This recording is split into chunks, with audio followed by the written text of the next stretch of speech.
Just when you thought the 6 degrees of Kevin Bacon people played in associating any bad news to Stadia couldn't get any worse, it does. See as oh my, Stadia is somehow connected to big time Amazon Luna departure. Yeah, let's get into it. STO Daily, baby, right now. Stay sick cause I follow my gut. They say I was pushing my luck. No, I'ma push me a matte all black truck. Oh, I'm not sorry. What is up, people? What is up, people? What is up, people? It is your boy MM2K back again with another episode of the STO Daily on behalf of Stadia Dosage. Do me a huge favor before we get into this one. Hit that like button, hit that subscribe button, rock those bells for notifications, please, so you know when we're dropping these doses. We appreciate all of you straight up. You know the deal, you know the reason, and you know the slogan. We are not too proud to ask. Let's get into it. All right, y'all. So, shout out to our homie Duncan. You know what? Before we get into all that, let me show you something. Shout out to our homie Duncan of Cloudy with a Chance of Games. Let me make this bigger for the people in the back. For the people in the back. Ooh, that's too big. Okay. So, he came across this. And this is a notation from a guy named Matthew Ball, who says he's a strategist and essayist, that guy on Twitter. He's very fond of himself. And he's a partner at Makers Fund VC. And amazingly enough, he's also the former head of strategy at Amazon Studios. All right. So Matthew Ball says that, hey, I entirely missed that the head of Amazon's cloud gaming service, Luna, decamped this month for Unity. And Mark was former CPO of Sonos and Xbox. So here it is, Mark Whitten, formerly of, and it's this guy.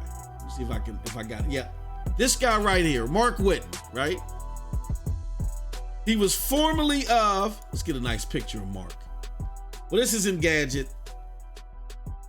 This is from 2016. So I guess this is an article for when he left Sonos and went to go join Amazon. So Mark Whitten, who was the head of Amazon Luna, which is a competitor, a cloud gaming competitor to Stadia. They're currently in beta. They just, as a matter of fact, at the time of this recording, they just launched their beta up to anybody that has a Fire TV or Amazon TV. Like, you don't need an invite anymore in order to play on a Fire TV device. As long as you're in the United States, you can order the Amazon Luna controller. You don't need it to play Amazon Luna, by the way, because the Fire TV takes a Bluetooth controller input, which is cool. Same with the Google TV. So as soon as Stadia is available natively, or if it's once it's officially supported, I'd rather say, then you guys will see the benefits of playing with your Xbox controller, which I do all the time, or your PlayStation controller, or your Stadia controller on Google TV. I play it right now because I've sideloaded it. I'm not waiting for no official release. I'd rather just sideload it, and as updates come, I'll just manually update my Google TV. But yeah, that's what we're talking about, y'all. So, good stuff for Amazon Luna, but this move is peculiar that Mark has left. Now, I don't see any articles on this. The only thing that I see on this is, again, this tweet that our good friend Duncan discovered by Matthew Ball. However, Matthew's tweet is the crux of this video. And his name looks familiar to me. I think I've interjected with this guy online before. As you know, I interject with a lot of people to give my 2 cents. But here's his full tweet. Matthew Ball says, somehow I entirely missed that the head of Amazon's cloud gaming service, Luna, decamped this month for Unity. So it looks like that Mark Whitten left for Unity. He got his I guess it's LinkedIn information up there. And as of this month, he went to go be GM of Unity, right? Or Unity Create. It says Mark was former CPO of Sonos and Xbox, so he makes that notation. And he also says, though, but this is the kicker. This is the funny part. Follows obvious trouble at Google Stadia this same month. Look, okay, and so you go down further, and now things start unraveling on what he means here. And Matthew says, my July 2019 and May 2020 pieces on why cloud gaming was destined to disappoint for the foreseeable future. And then he also got here on Friday's Take Two. He has this was May of last year, where Strauss Zelnick said that Google Stadia maybe disappointed some people. Maybe they overpromised on some things. That was the inclination that people felt, that they overpromised on some things. Shout out to Clive Linden, who we interviewed here on this platform, and we've had on this channel as well various times. I also refer to him as my spiritual advisor for all things Stadia. And go check out his channel. Great stuff. He's on top of it when it comes to Stadia related news. He's tippity top right now. And I love the guy. He does a great job. With that being said, we had him on, and we also wrote an article for broadbandbullies.com where we cover the fact that the Strauss Zelnick comments were taken out of context. Even though he doesn't give a glowing praise to Stadia, he just basically says, look, it's a worthwhile investment, and we didn't overshoot the moon on it. It's just a worthwhile investment, and we as we see it, it's just something to invest in, but it's not a major player right now, right? So Mr. Ball misquoted Strauss's comments there to suit his points, but we see that a lot here. We see that a lot on social media.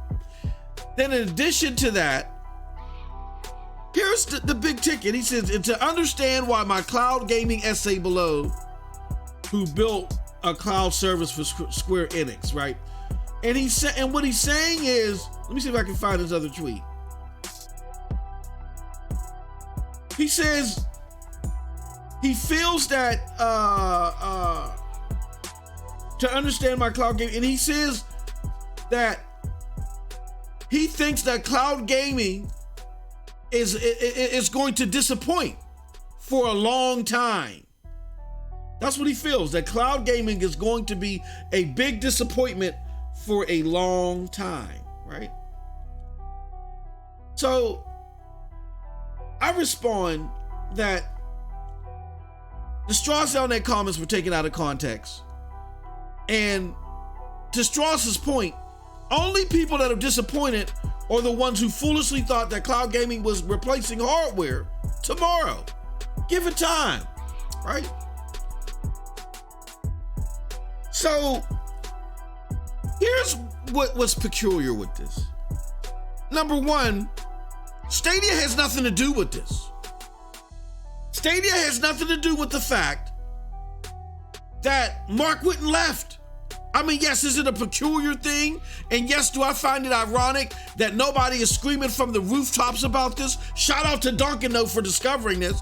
But I find it peculiar that nobody else is screaming from the rooftops about this, that the head of the cloud gaming department rolled. Who took his place?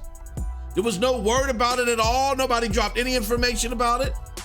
Meanwhile, everyone acts like that Amazon Luna is just was so forthright with information. I don't see anything about this, and I don't see any news coverage about it. I do find that peculiar, but that ain't got nothing to do with Stadia. And Stadia getting talked about because of lawsuits and because people want to be janky and write clickbaity headlines and then get busted by Stadia Dosage about it, and then the bandwagon brigade wants to come and then they get beat down too. Because all that is happening, this ain't got nothing to do with Luna. Luna ain't got nothing to do with Stadia at this juncture in regards to those different occurrences. But I am peculiar about the media coverage and why there is none about this. But ultimately, the biggest point that I can make, y'all, is that when I'm told, oh man, MM2K, you're over exaggerating, man. Nobody wants to see the death of cloud gaming. They're just giving you honest facts. This is it right here. This is proof right here to show you. This is my July and 2019 and May 2020 pieces on why cloud gaming was destined to disappoint for the foreseeable future. And you can go ahead and try to read it. It's just a manifesto of a bunch of word salad to me. It makes no sense to me whatsoever. And the biggest point and the biggest reason why it makes no sense to me, and he's entitled to write whatever he wants, I don't care. But the reason why it doesn't make any sense to me is for the simple fact that nobody really proclaimed that cloud gaming was meant to replace your box tomorrow, like I said in my comments. Nobody said that.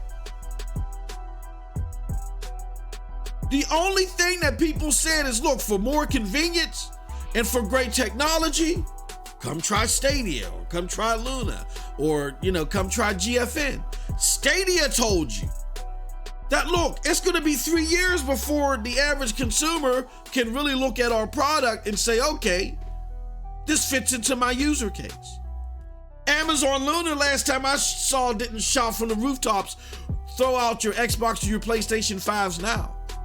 Even GFN, their user base is majority people that don't pay for the service. They're just playing on GFN while they're away from their PCs, right?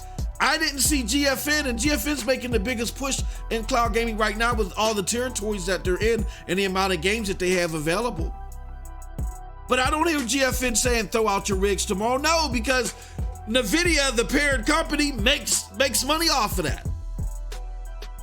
And NVIDIA, for all intents and purposes, according to various sources and analysts, NVIDIA's in this with GFN because they are concerned that in the future, cloud gaming could disrupt its GPU business. So if that is the case, they want to be invested thoroughly in both fronts.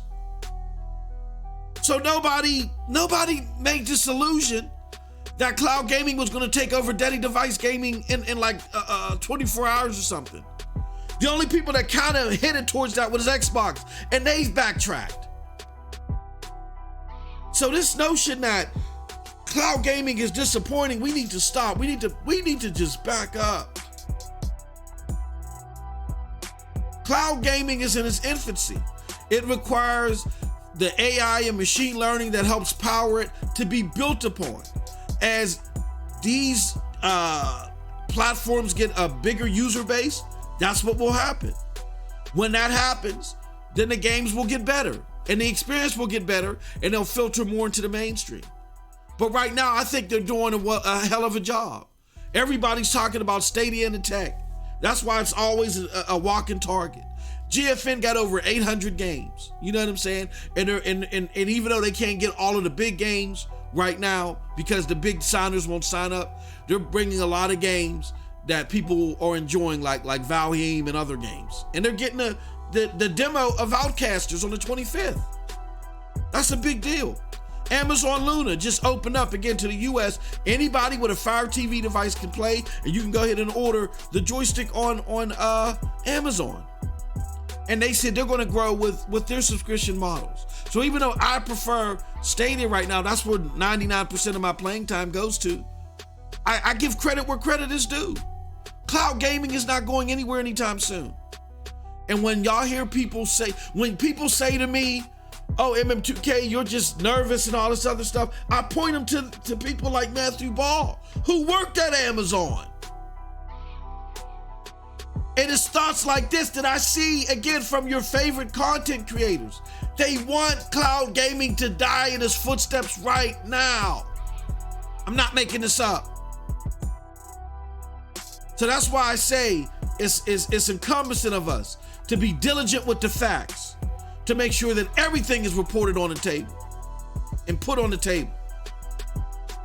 And staying unified and holding some standards when it comes to talking about these cloud platforms. Like I said in the previous 2 streams, it's not a good thing for the cloud community to only have 2 advocates right now, me and my brother Chase. That's not cool. And despite where we land at on opinions about things, that's what we're doing. We need more people out here fighting that fight. So people like you on the other end of this mic, you know what to invest into to make the best purchasing decision for you. But again, the reality is true, and it's not a figment of my imagination. There are some pretty serious people that want cloud gaming to die, and they're fighting a mindshare war for you to believe the same thing. And it's indicative of us in the community, out of the community, that know better to stay on top of the news to make sure that we help this flourish, because it's something we enjoy and we love. And with that said, that's it from your boy Mem2K. Let me know what you think about all this in the comment section below, because like I always say, who cares what I think? But if you did like this, check out the links below to follow me. Those links will lead you to the Broadband Bullies, P-Intense Network, Hard Knock Digital Culture, and yes, the Stadia Dosage. With that said, enjoy your gaming day.